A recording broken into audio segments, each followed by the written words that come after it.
ফরিদপুরে আপত্তিকর ভিডিও দেখিয়ে শিশুদের যৌন নিপীড়নের অভিযোগে এক ব্যক্তিকে গণপিটুনি দেওয়ার ঘটনা ঘটেছে। পরে পুলিশ ও সেনা সদস্যরা এসে তাকে উদ্ধার করে থানায় নিয়ে যায়। এই ঈদে জামা জুতো অ্যাক্সেসরিজের ডিসকাউন্ট। স্থানীয়দের দাবি, রোববার দুই শিশু পরিবারের সদস্যদের কাছে যৌন নিপীড়নের ঘটনা জানায়।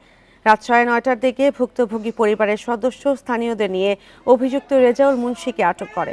এ সময় উত্তেজিত জনতা তাকে মারধর শুরু করে।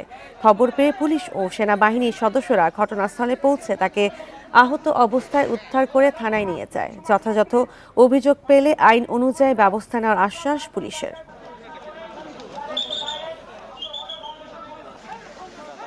সেনাবাহিনী এবং আমরা পুলিশ মিলে এখানকার জনতা যারা উত্তেজিত ছিল তাদেরকে আমরা শান্ত করতে সমর্থ হই। শান্ত করে বোঝায় আমরা সেই লোকটাকে আমরা পুলিশ হেফাজতে নিয়ে থানায় নিয়ে গেছি।